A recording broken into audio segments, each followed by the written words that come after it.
our part third and final video of chapter 7 in new book and chapter 8 in old book. The name of the chapter is Ashoka the Emperor who gave up war. Student, in this video we will discuss the next and second last topic of this chapter. What was Ashoka Dhamma?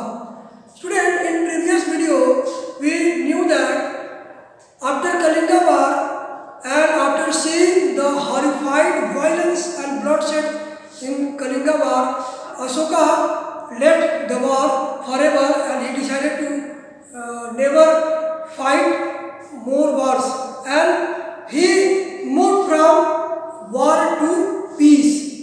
अर्थात कलिंगा युद्ध के बाद अशोका जो थे वो युद्ध की ओर से शांति की ओर मूव कर गए, अर्थात वो भगवान बुद्ध की शरण में चले गए और उन्होंने बुद्धिज्म को अपना अगला मार्ग बताया या उसके बारे में उन्होंने प्रचार करना शुरू किया. What was Ashoka's Dhamma? अर्थात the Dhamma means धर्म. अशोका का धर्म क्या था? We will clear in this topic. As you know, Ashoka's Dhamma did not involve worship of God or any kind of rituals or performances और sacrifices. अर्थात अशोका का जो धर्म था वो तमाम तरह के कर्मकांडों या विभिन्न प्रकार के रीति रिवाजों को अपनाने में नहीं था, उनको मानने में नहीं था, या यज्ञ हवन करना या किसी जीव जंतु की बलि चढ़ाने से मतलब उनका नहीं था. His Dhamma was different from all these sacrifices or all these rituals.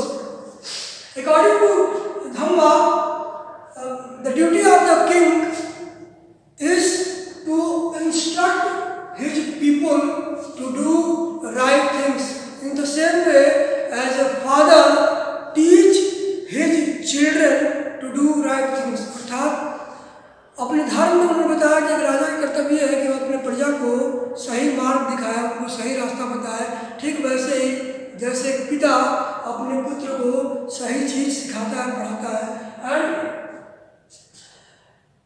he changed his mind because of the inspiration of the teachings of Buddha. अर्थात उनके अंदर ये बदलाव तब आया जब उन्होंने भगवान बुद्ध की शिक्षा ग्रहण किया, तो भगवान बुद्ध के बताए हुए मार्ग को अनुसरण करना शुरू किया. Ashoka was troubled due to the people's different religions and sometimes it caused to late conflicts.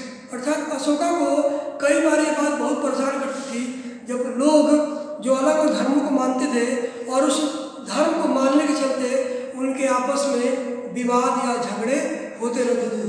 And he also troubled to see animal sacrifices, ill treating of slaves and servants, quarrels in the family and amongst the neighbors. इतना ही नहीं, उनका मन इस बात से व्यथित था कि लोग जानवरों की बलि देते हैं.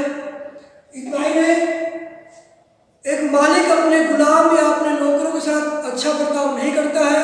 इसके अलावा पारिवारिक झगड़े या कलह या समाज में या पड़ोस में लोगों के बीच आपस में लड़ना, ये सारी चीज़ें अशोक को काफ़ी विचलित करती थी, उन्हें परेशान करती थी. So to solve all such problems and all such kinds of disputes, he appointed some officials who known as Dhamma Mahamata.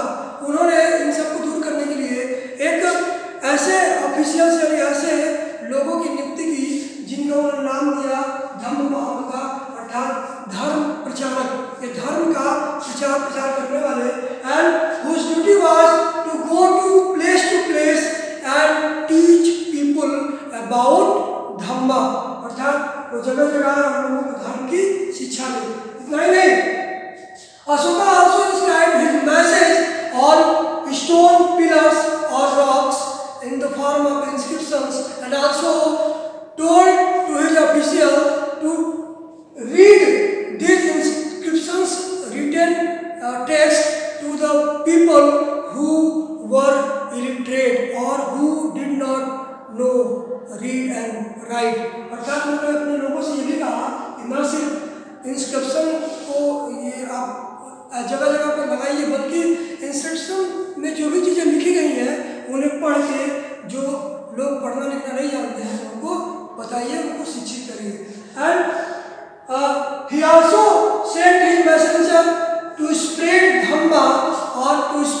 Spread करने के लिए दूसरे देशों में भी अपने ऐसे धम्म महामता या मैसेंजर्स को उन्होंने सेंड किया, भेजा, जहाँ पर वो जा करके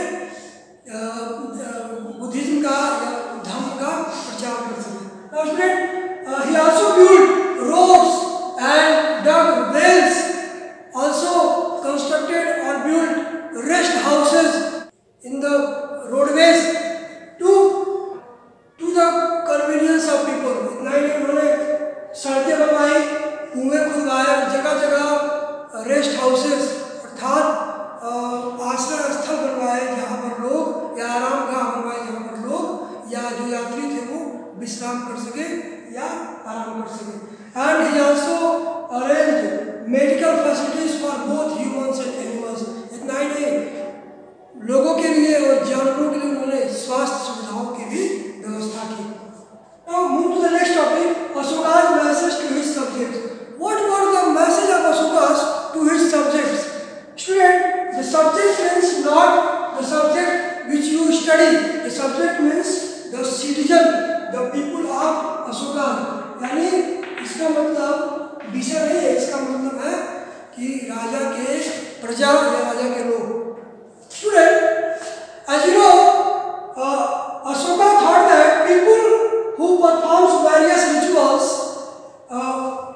when they fall ill or when they get married or when a child is born in the family or when they go on a journey. Student, according to Ashoka, these rituals were not fruitful.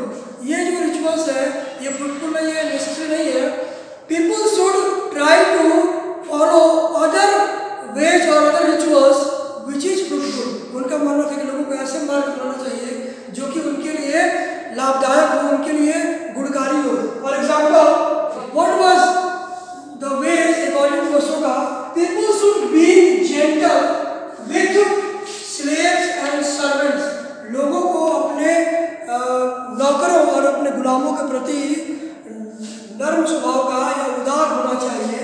And respect their own one's elders.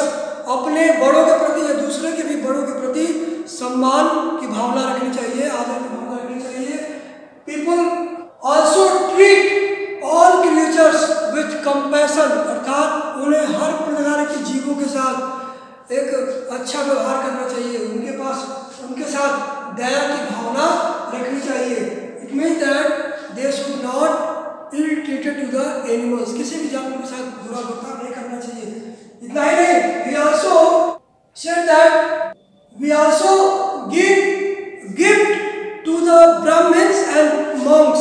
हमें जो monks और Brahmins हैं, यानी जो भी भिक्षु या भिक्षुणी है या जो भी सन्यासी है या ब्राह्मण्स है, उन्हें दान वगैरह, दान दक्षिणा भी देना चाहिए। This is the truthful way of Dhamma.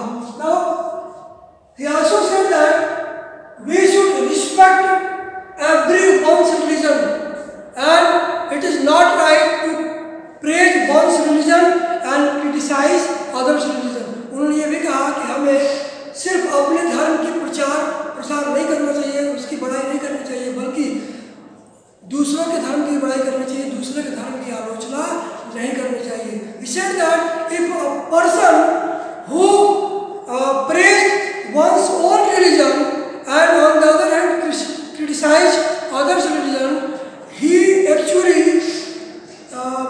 greater harm to his own religion. अर्थात अगर कोई एक व्यक्ति अपने धर्म की प्रशंसा करता है और दूसरे धर्म की निंदा करता है, उसकी आलोचना करता है, तो वो सबसे ज़्यादा अपने ही धर्म की या अपने ही धर्म का नुकसान करता है। So we should not do such type of activities. Now he also said that these are the ways when we respect everyone's religion. This is the main idea to understand other people. अर्थात हम अगर दूसरे का सम्मान करेंगे तो हम दूसरे के आइडिया को या दूसरे के रिलीजन को अच्छे से समझ पाएंगे। Now student, now the next topic is elsewhere. Student, in elsewhere we will see the incident which were happened in the past around Mauryan Empire.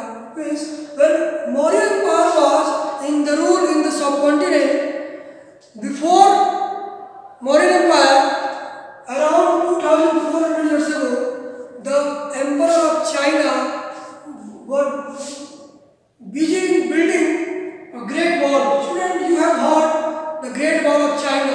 Student, the reason behind to build such great wall to protect north frontiers from pastoral people. अर्थात China के emperor ने great well यानी विशाल जो महान दीवार बनवाई, उसका निर्माण उत्तर की सीमाओं को सुरक्षित करने के लिए बनाया गया था।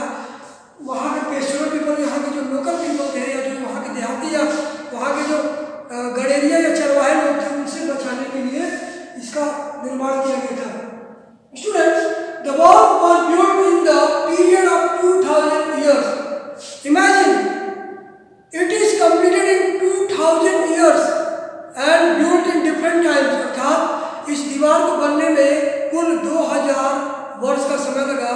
And student, the building which was taken 2000 years, a very long time, but it was not built in the regular basis. It built on different times, and it is because the frontiers of the empire kept shifting. ऐसा इसलिए हुआ, इसको बनने में 2000 वर्ष का समय इसलिए लगा क्योंकि इसकी सीमाएं लगातार बदलती रही या लगातार वो आगे बढ़ती रही। इस वजह से सीमाओं के बढ़ने की वजह से इस दीवार को बनने में 2000 साल का समय लगा। और ये अलग अलग समय पर हर जो बादशाह था उस दीवार के हिस्से को बढ़ा देता, तो इसलिए इतना समय लगा। Now the wall was 6400 kilometre long. इतनी बड़ी सीमा होने की वजह से दीवार की जो कुल लंबाई है वो 6400 किलोमीटर यानी 6400 किलोमीटर है।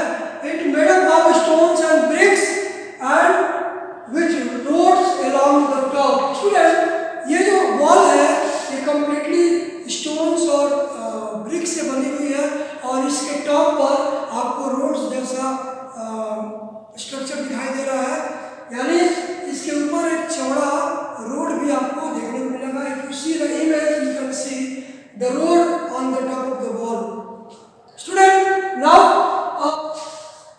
For building this walls several thousands people work together. अर्थात इस वॉल को बनाने में हजारों लोगों ने काम किया। And it has watch towers all around at distance of 100 to 200 kilometre. और इस दीवार में हर 100 या 200 मीटर पे आपको वॉच टावर्स देखने को मिल सकते हैं, जैसा कि आप इमेज में देख पा रहे हो। ये जो आपको इमेज ये जो जहाँ इंडिकेट एरो कर रहा है, ये जो है ये वॉल का वॉच टावर्स है, जहाँ से एम्परर्स के जो गार्ड्स थे या सोल्जर्स थे वो सीमाओं की सुरक्षा या किसी बाहरी खतरे को का सामना करने के लिए बनाए गए थे। So student, this is the topic of elsewhere and this is the end of the lesson. I hope you have listened and understand properly.